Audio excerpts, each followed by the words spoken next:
دولة اللا عدل واللا حرية. يعني كله عنده إرهاب، 6 أبريل بقت إرهاب، الاشتراكيين بقت إرهاب، اللا منتمي اللي نزل يقول صوته بقى إرهاب. يا فندم معلش مع احترامي ليك، والله أنا الحاجة دي متأكد منها. لو أنا طلعت دلوقتي كده هقلع قميصي كده وهقعد بالفانيلا في الشارع وهقعد في ورقة مكتوب عليها يسقط حكم العسكر، أنا معترض، أو هكتب ورقة مكتوب عليها داخلية فاسدة، أو أنا مش لا للمشير عبد الفتاح السيسي وقفت في الشارع اقسم بالله نص ساعه وعليا قوات التدخل السريع واقفه قدامي وملبساني قضيه ومش هطلع.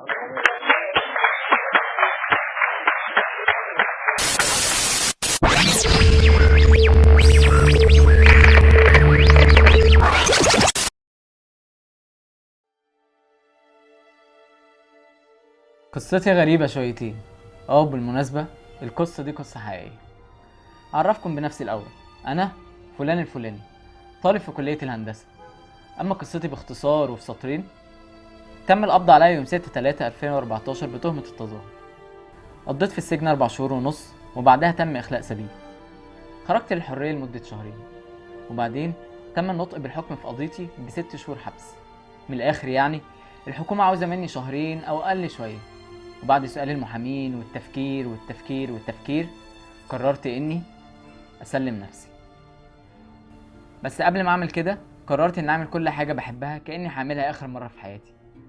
هعمل كل حاجة اللي 40,000 معتقل جوه مش بيعملوها. الله أعلم، يمكن ما اطلعش تاني أصلا من جوه.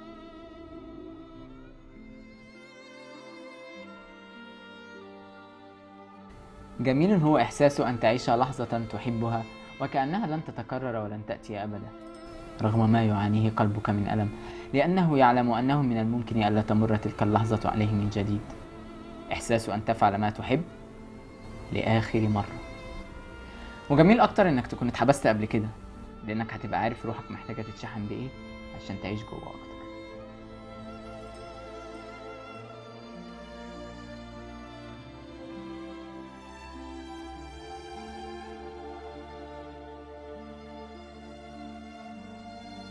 للمرة الأخيرة همشي على الأسفلت وأشوف الشوارع، أصل جوه هما بين 4 حيطان وسقف منعهم يشوفوا السماء. أحاول أن أشعر بالانتماء في كل خطوة تلامس فيها قدماي الأرض، وإن كنت العميل أشعر بجذوري تمتد تحت الأسفلت. فأنا الإرهابي، أنا جزء من بشريتهم وهفضل، والبلد دي بشوارعها ملكي وهتفضل.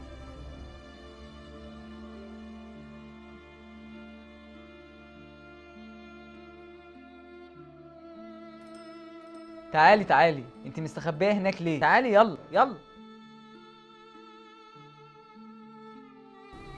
اخر مره هضرب من عربيه فول، البصل والمخلل والسلطه هيوحشوني، اصل جوه الفول بتاعهم مسوس وبيجيب تسمم، وساعتها محدش هيلحقك، ممكن تموت من مرض اصلا. هتضربي معايا ولا ايه؟ هتفضلي واقفه كده؟ تعالي. اخر صلاه عيد مع وشوش كتير وزحمه، واخر فرحه مع ناس معرفهاش،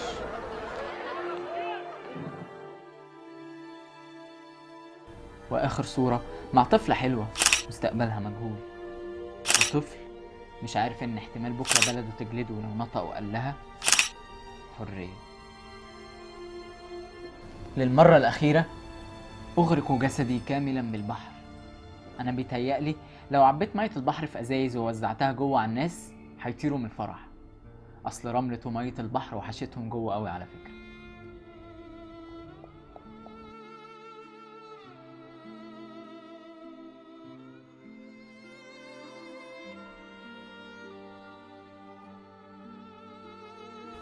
اخر فرحه واخر ضحكه من القلب، اصل جوه الفرحه مهما كانت برضه بتبقى ناقصه.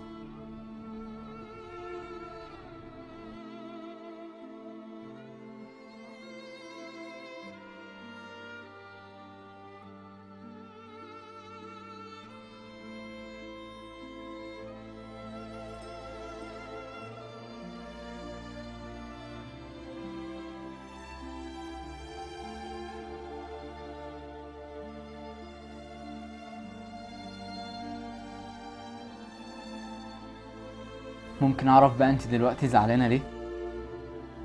على فكره هم عمرهم اصلا ما هيشوفوكي، لانهم مش مؤمنين بيكي اصلا. تعرفي انا يوم ما اتمسكت ليه ما استسلمتش؟ عشان انت كنت جنبي وما سبتنيش ولا لحظه. مع كل جلده وكل صعقه كهرباء كنت بسمعك وانت بتقولي لي اسمي. مع كل كلمه ذل وكل كلمه اهانه كنت بشوفك وانت بتخففي عني. وجايه بعد كل ده تزعلي؟ معلش، يعني ممكن تقولي شهرين او حتى سنتين واطلع لك، بس انا عاوزك توعديني ان انا اطلع اقوى من الاول. عايزك توعديني.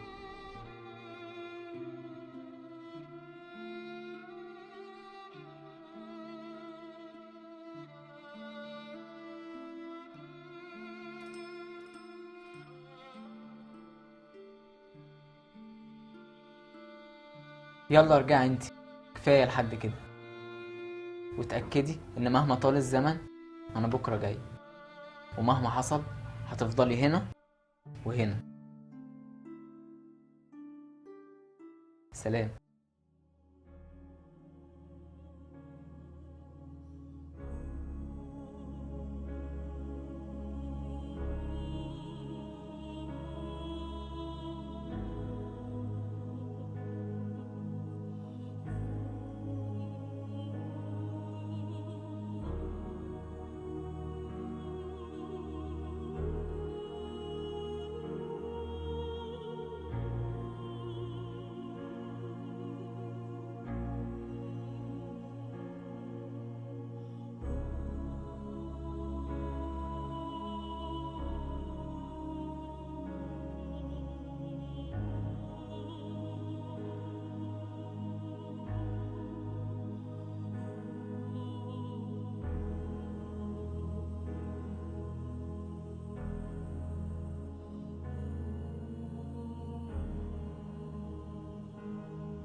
وإن حبستم الأجساد ستبقى نسخة من الأفكار والأرواح حرة، تنتظر عودة صاحبها، تنتظر ولا تتغير. يقولون أن بنهاية قوس قزح يوجد الكنز، فيا قوس ارشدنا له فقد أغرقنا المطر.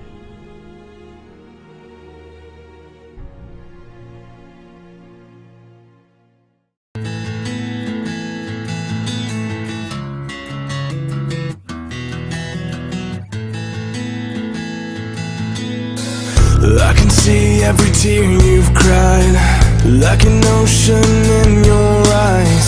All the pain and the scars have left you cold.